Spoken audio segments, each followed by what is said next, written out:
Hi, everybody. Welcome back to the presentation portion of Virtual Bird Bash with Gulf Coast Bird Observatory. Right now, we have Leslie Clift with the National Marine Sanctuaries, specifically the Flower Garden Bank National Marine Sanctuary. And she's going to talk to us about the reefs off the Texas coast here. And the comment section, as always, is open. So if you have any questions for Leslie as we go along, you can feel free to drop those in the comments, and I will ask her those questions at the end. All right, and now I'll hand it over to Leslie. Thank you, Celeste. Yes, my name is Leslie Whalen Clift, and I work with the Flower Garden Bank's National Marine Sanctuary. It is a federal agency, and we are housed on the NOAA campus. We're part of NOAA. We're housed on the NOAA campus in Galveston, Texas. However, currently we are still working under a mandatory telework order for the COVID. And as such, I'm joining you remotely from my home office in Galveston, Texas. Thank you so much for joining this afternoon. And I am excited to share with you some beautiful areas that are underwater offshore. I'm here today to share with you information about coral reefs off the coast of Texas. These coral reefs are part of the National Marine Sanctuary System. These sites are found on the east, west, and Gulf coasts of the continental United States, as well as in the Great Lakes, the Hawaiian Islands, and American Samoa in the Pacific.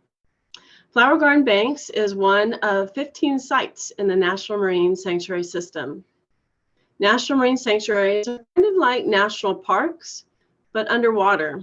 They protect important habitats, animals, and historic artifacts. Their primary purpose is resource protection. The first one established was Monitor National Marine Sanctuary in 1975 off the east coast of the United States, which protects the wreck of the ironclad Civil War ship, the USS Monitor.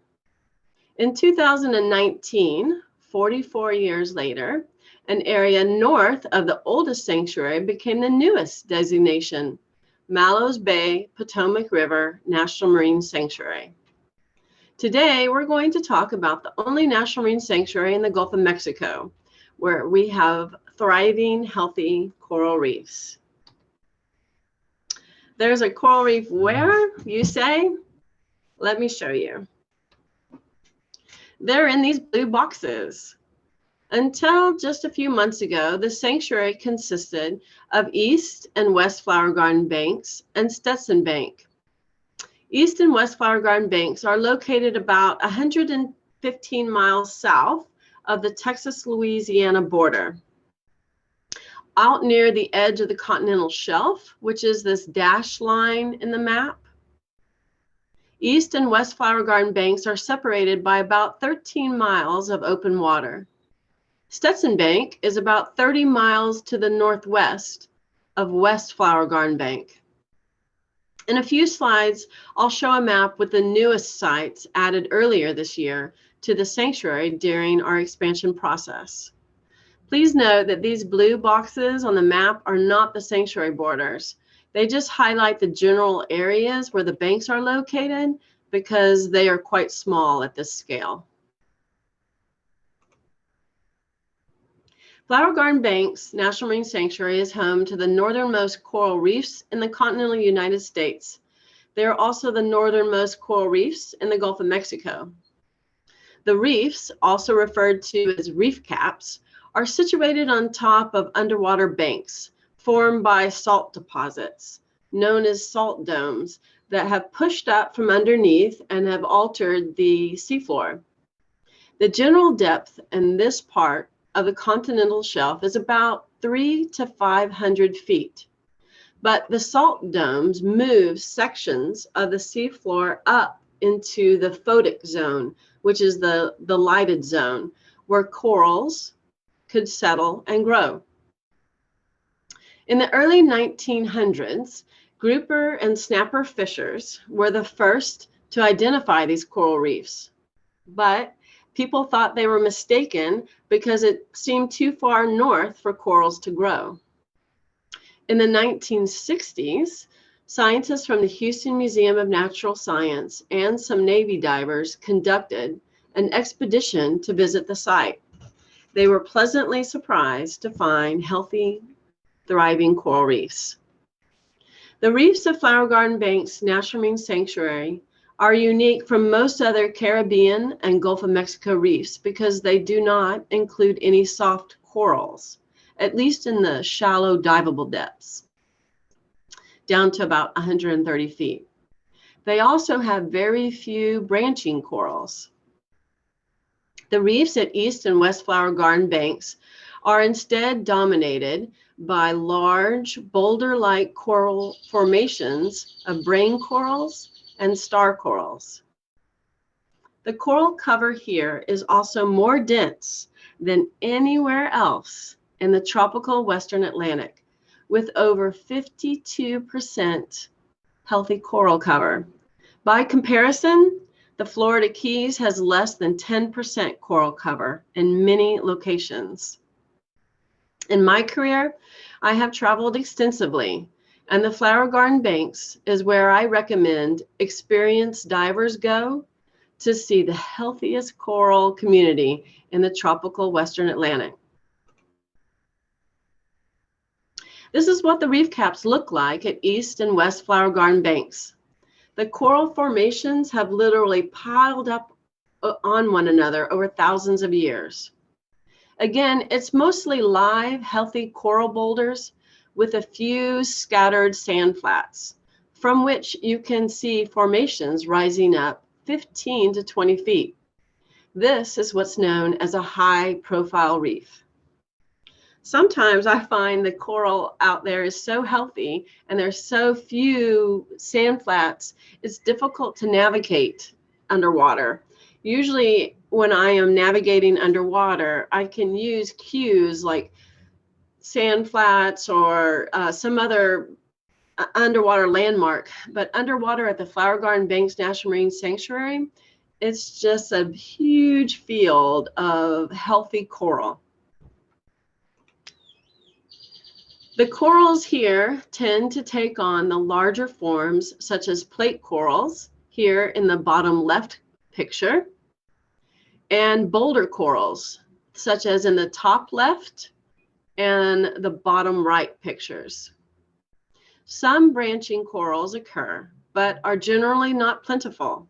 The top right photo shows one of the few areas where a field of the small branching corals can be seen. The bottom center photo shows a close-up view of some coral polyps. The large orange object in the top left photo is a huge sponge. All of these are living creatures.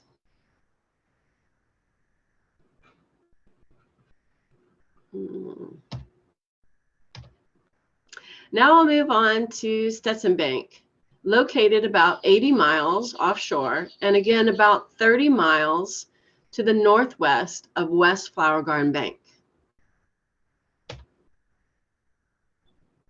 At first glance in the top photo, Stetson Bank looks very different from East and West Flower Garden Banks. Since it is further north and therefore a little cooler in winter, you won't see as much coral growing here. It's actually more of an algal sponge community. In the bottom photo, you can see layers of rock that were pushed up. Erosion on the exposed sides formed them into these distinct parallel ridges. The predominant coral at Stetson Bank is fire coral, which is actually not a true coral, but a hydrocoral. It tends to be seen most in its encrusting form, as shown in the top left photo. The orange-yellow coating on the ridges is fire coral, and it's named fire coral for a reason. Do not touch. It really can hurt. The other photos show the abundance of sponges and algae, as well as the fish life at Stetson Bank. The wildlife of the sanctuary is a balanced subset of the Caribbean, Not as many species, but evenly distributed between predator and prey, carnivore and herbivore. Here are some of the invertebrates, or animals without backbones, that you might see if you were to visit the shallow reefs of Flower Garden Bank's National Marine Sanctuary. On the bottom right are some of my favorite critters. These are Christmas tree worms. They are segmented worms that have tubes inside the coral heads, and they leave only their gills or these feeding structures visible. In the picture on the bottom right, there's three, it looks like, in this frame. So there's three Christmas tree worms. And when they are frightened, they quickly retract those gills inside the tubes where the rest of the worm is. And when the coast is clear, the gills gradually reemerge to do their job of collecting oxygen and plankton. On the left is a common octopus, which is a master of camouflage. So cool to see underwater. And in the top middle are long-spined sea urchins. They are important algae grazers. And because they graze on the algae, that leaves space for little baby corals to settle and grow.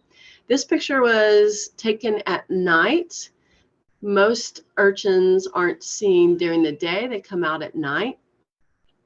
And in the top right is a moon jellyfish, a favorite food of some of the sea creatures out there. And of course, what would a coral reef be without its brightly colored coral reef fish? On the top left is a spotted moray eel peeking out from underneath a piece of coral. In the top middle is a yellow-headed jawfish. They hover just above their burrows in the sand and rubble. And when they're threatened, they quickly duck tail first into their burrow. They also incubate their eggs in their mouth. So it's a really interesting fish to watch for fish behavior. In the top right is a small fish a few inches long called a Mardi Gras wrasse. It's a species that is only found in the Flower Garden Bank's National Marine Sanctuary and on reefs near Veracruz, Mexico, so far. It was discovered in 1997 and was named for its bright Mardi Gras colors. In the bottom left is a lizardfish camouflaged against the sandy substrate where it often perches as an ambush predator. And in the bottom middle is a really cool fish called a smooth trunkfish, but this one is a golden smooth trunkfish. It is an anomaly found only in the Flower Garden Bank's National Marine Sanctuary and one other small bay in Central America. Smooth trunkfish are normally black with white spots, but this golden version is also found in the sanctuary. Genetically, the two color morphs are identical, and scientists still aren't sure why this color variation exists. In the bottom right is a large school of jack, looks to be like crevalle jack. They are common in the waters above the reefs. But it's the big animals that visit Flower Garden Bank's National Marine Sanctuary that are often the most popular. The largest fish in our sea is the whale shark, pictured here in the top left.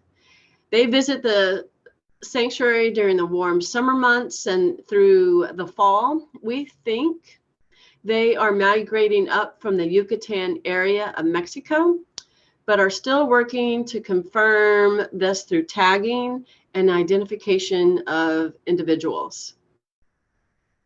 Both the loggerhead sea turtle in the top right photo and the hawksbill sea turtle in the bottom left photo are fairly common at the sanctuary. The loggerhead sea turtles tend to be sub-adult males, and the hawksbill sea turtles seem to like the sanctuary for its sponges, some of their favorite food. Hammerhead sharks, pictured in the bottom middle, are seen in large schools during the winter months. It's also the most difficult season to get out there and see that because of the weather, unfortunately. But manta rays, pictured here on the bottom right, are seen in the sanctuary year-round. Over 80 individuals have been identified by the distinct markings on their bellies, similar to fingerprints on humans, allowing us to build a manta ray catalog that is available online. Flower Garden Bank's National Marine Sanctuary is also thought to be a nursery for young manta rays. How cool is that? Earlier this year, on January 19th, 2021, NOAA issued its final rule for expansion of Flower Garden Bank's National Marine Sanctuary.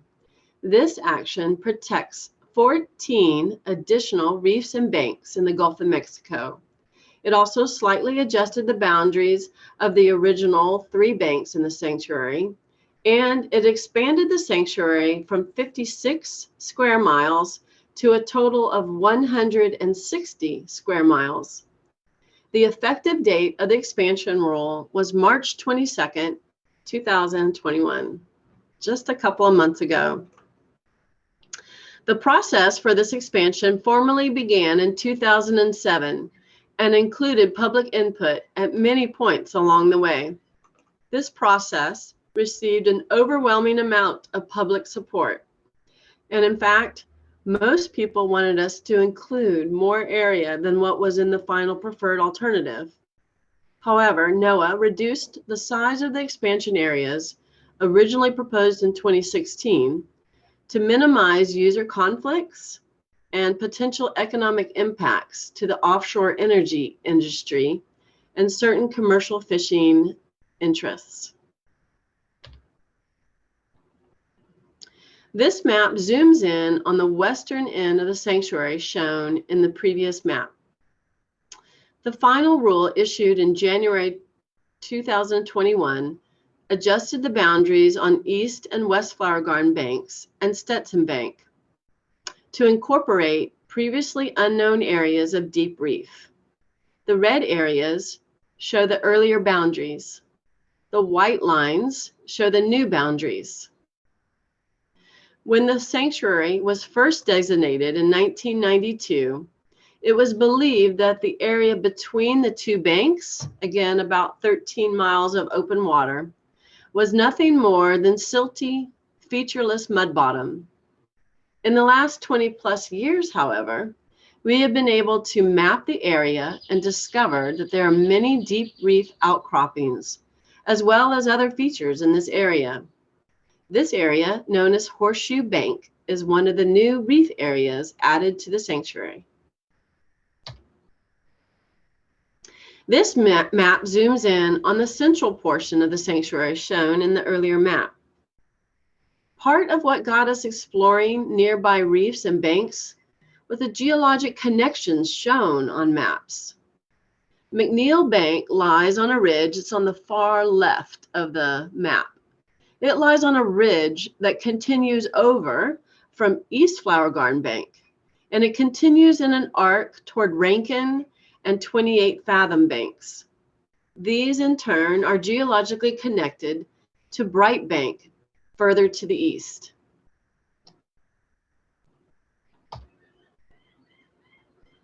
One of the reasons for wanting to better protect Bright Bank was protection from treasure salvage. In the 1980s, treasure salvage operators laid claim to a supposed Spanish galleon shipwreck on Bright Bank and proceeded to excavate the bank. This caused tremendous destruction to the coral boulders on the crest of the bank and left excavation pits 10 to 13 feet deep. Sanctuary regulations will now prohibit this type of activity, whereas other federal regulations previously did not. Bright Bank, shown on the left, at its shallowest depth of 112 feet, and Geyer Bank on the right, with the shallowest depth of 128 feet, are also just within recreational dive limits, which opens the possibility of new dive destinations. The sanctuary will likely place mooring buoys at these locations to prevent anchoring, and it will make access to the diveable areas easier. This map zooms in on the eastern end of the sanctuary, shown in the earlier map. Again, you can see the geologic connections between the various banks with distinct ridges running from Balma to Rezac to Sydnor Banks. Another reason for protecting these new areas is the deep and shallow reef systems that thrive around these banks. And in the case of Alderdice Bank, unique formations.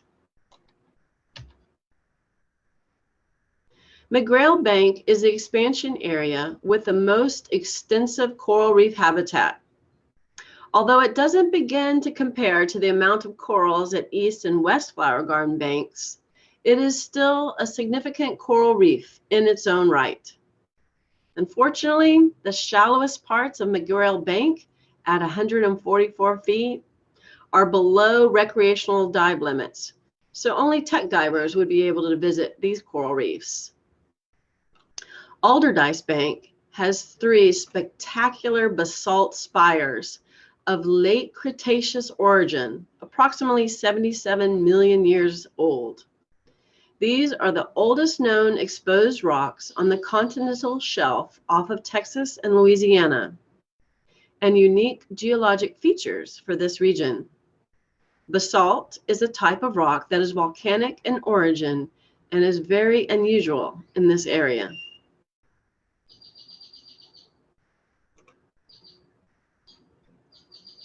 Ironically, though the coral reefs of East and West Flower Garden banks are the most well-known and most studied part of the sanctuary, we have the oldest running monitoring program on this side of our planet.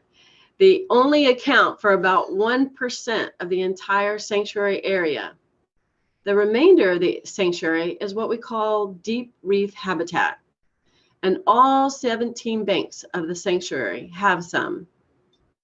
These reefs are dominated by black corals, octocorals, which are also known as soft corals, like here on the right, bottom right, and algal nodules, interspersed with some areas of silty mud bottom. While we might consider these areas devoid of light, the presence of algae tells us otherwise. These are what we call mesophotic coral ecosystems.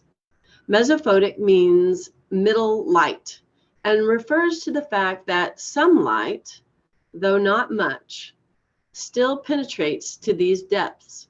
Again, approximately 300 to 700 feet deep in the sanctuary. Like shallow reefs, these mesophotic reefs provide habitat for a variety of marine life, some of which you will also find on the shallow reefs. So the future for the sanctuary is going to involve a lot more deep water exploration to thoroughly evaluate all of the new areas, develop appropriate monitoring programs. We will likely be leaning heavily on remotely operated vehicles, or ROVs, and decide on research priorities. As much as we have already learned, these areas are still largely unknown. Why are all these habitats important? They're home to all these sea creatures, big and small. So many amazing species live here, and we're still discovering more. And when fish live and breed in protected areas, their populations overflow to non-protected areas, and everyone benefits. Moving on to a subject specifically for this webinar. As birders, you know about migration in the sky, But were you aware migration also occurs underwater? Fish migration can occur during the reproductive season when some fish, such as groupers, snappers, and jacks, may migrate hundreds of miles underwater to the same site each year to spawn. Courtship behavior and completely different color phases specific to spawning are observed. These sites sometimes harbor dozens of different species of fish gathered to reproduce, and because so, have been easily overfished in almost all areas of the tropical Western Atlantic. Some fish species, especially groupers, are also slow growing, and reaching a size of sexual maturity takes many years. Think about Wisdom, the liaison albatross, who keeps going back to the same island in the Pacific every year to rear her chicks. It also happens underwater. Underwater migration can also be a result of currents and eddies in the Gulf of Mexico that transport larvae in the water column. The Gulf Stream and the Gulf Loop currents are important movers and shakers offshore.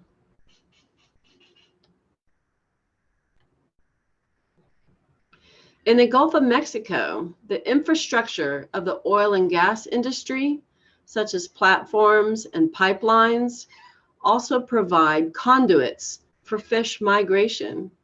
Here in this map, towards the bottom in the red, you can see East and West Flower Garden banks, which are nearly surrounded by infrastructure that provide hopping places for fish from one point in the Gulf to the next.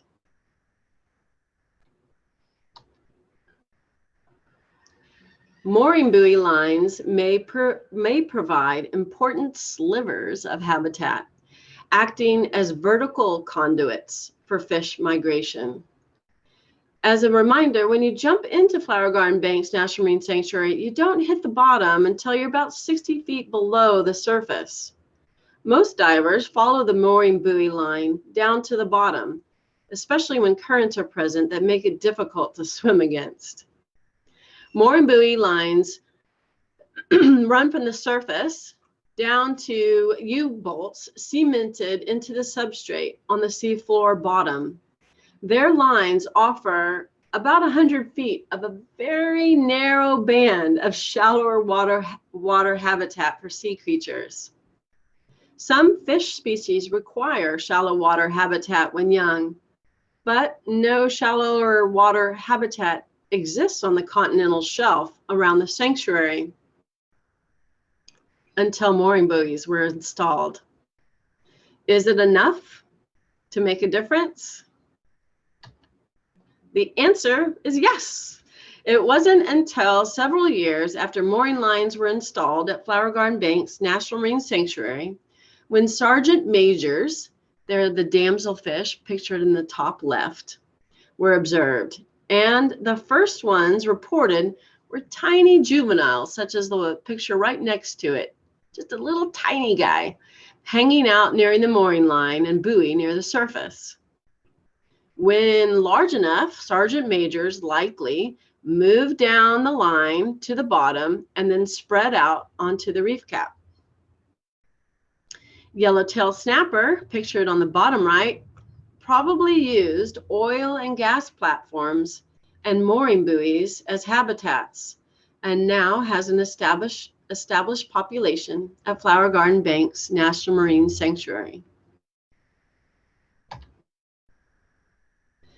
Texas is situated near several bird migration flyways, and don't we know that in our area here? I am also a bird watcher, and not too long ago, I was thrilled to check off green-tailed towhee in my bird book, bringing my total checklist for North America beyond 400 species. Yay! While some birds circumnavigate the Gulf of Mexico and go around it using the land as navigation, other species fly straight over it, and in doing so, pass over Flower Garden Bank's National Marine Sanctuary. While conducting research offshore, we have seen many birds fall out onto our vessels in need of respite and fresh water, similar to when they arrive on our Texas coast. Pictured here is a Baltimore oriole, a swallow, a scarlet tanager in the bottom left, looks like a noddy, and a beautiful black-throated blue warbler. And so these guys land on our boats, and some fly off, and we've even brought a few back into shore with us who have just appreciated the ride back into land. And this guy is a juvenile northern gannet, cousin to the boobies, and he did end up flying off. So it's fun to see, you know, all these colorful fish underwater, and then during the migration also come back up for your surface interval and see these beautifully colored birds on the vessel.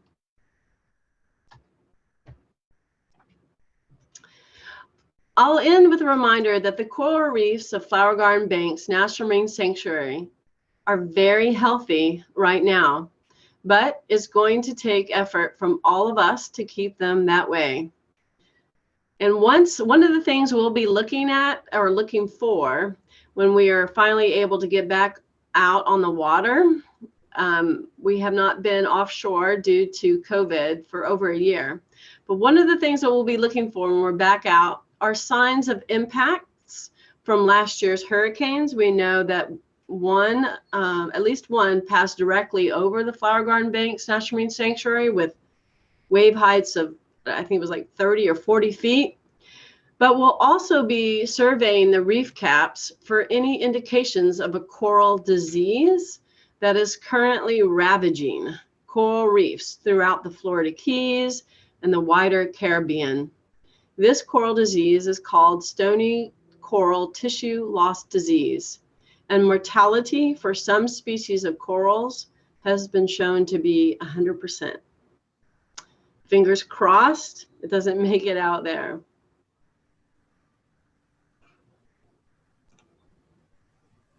And with that, I'm happy to take any questions. This is our physical address. Again, we are not yet back to our offices, but there's my phone number and email as well. Awesome. Celeste? So what do you do when you're diving at the sanctuary? Are you conducting research? Yes. So we have a team of researchers that they monitor the coral reefs. Sometimes they take pictures and come back to the lab and use the pictures to develop data on the health of the coral reef. Sometimes they are doing transects where they lay a line out and they're looking sometimes at fish or sometimes at coral. We also have a ROV, a remotely operated vehicle, and we can do transects with that at deeper depths, and then coming back to shore and looking at all the video and still images from that and to analyze them. We also take water samples from the top to the bottom. So we're looking at, you know, what is the water surrounding these coral reefs? How is it impacting them? And we're taking a closer look at climate change and the impacts to the coral reefs out there and how the calcification rates are changing. So we have different tasks when we go offshore. We're also going to be maintaining the mooring buoys. Currently, this last year, we've relied on partners to help us with that since we were not able to go offshore. So that's one of our top priorities, is to be assessing the mooring lines. We like to have at least 3 at each bank, and sometimes the balls need to be replaced or the whole line, and sometimes even new U-bolts will have to be drilled into the seafloor, which takes a whole day in itself. Wow. All right. And then I personally don't know very much about marine life, so I had a lot of questions about little things. I didn't even know sea urchins could move. That's awesome. Where do they hide during the day? They have hundreds of tiny little tube feet underneath. And so usually they're tucked underneath rocks and crevices, but at night they all emerge and start grazing on the algae. And again, it's grazing on the algae that is key to the health of coral reefs. And it allows baby corals to settle and grow, because they don't want to grow on algae. They want to grow on bare substrate. And then what's the difference between a hydrocoral and a true coral? That's a good question.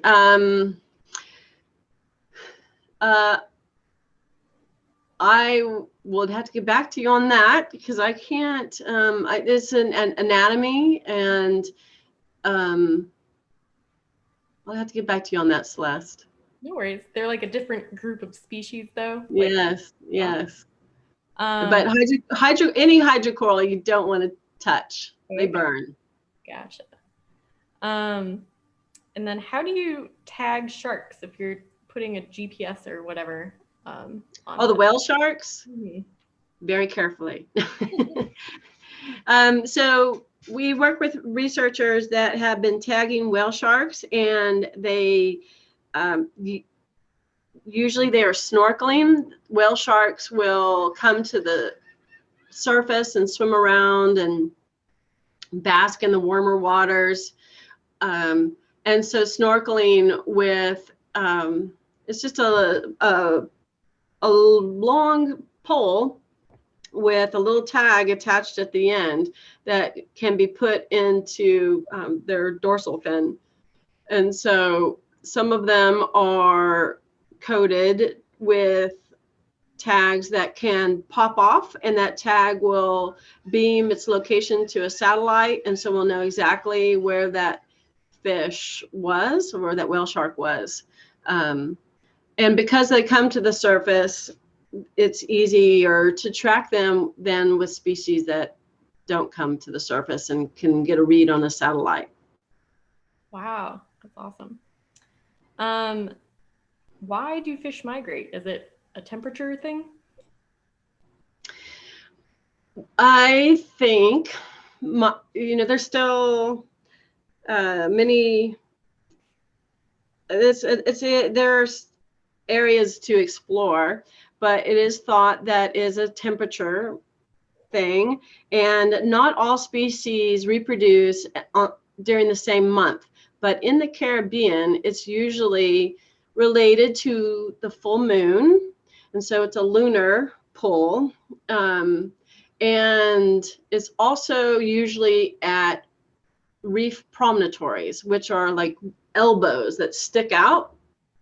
And so fish migrate along an island or a shelf edge, and they get to the elbow, the reef elbow, and those are usually the sites where the fish spawning aggregations are. There is also a school of thought that it's a learned behavior, that the older fish teach the younger fish. And so it's a really fascinating subject, I think, migrations and fish aggregations. But again, if those sites, when those sites were found by fishers, it's really easy to overfish them very quickly. That's really interesting. And then last question, if people after COVID is over and you guys are open back up, can people visit you and learn more about the sanctuary? Yes, you bet. We have quarterly advisory council meetings, and that's one of my roles, is to coordinate the Flower Garden Bank's National Marine Sanctuary Advisory Council. It's a group of volunteers, and we have different seats represented: diving, fishing, education, research. So we have different areas of the community represented, and those meetings are open to the public. And our next one is Wednesday, September 15th. I'm not sure now currently whether it's going to be in person or virtual or a blend, but the public are always welcome to our advisory council meetings. Awesome. All right. Well, thank you so much, Leslie. I really enjoyed that. I didn't know half that stuff. Oh, you bet. Thank you. I enjoyed putting it together, especially tying it in with birds, because I love both. Yeah. All right. Well, thank you so much. Bye. You bet. Have a good one.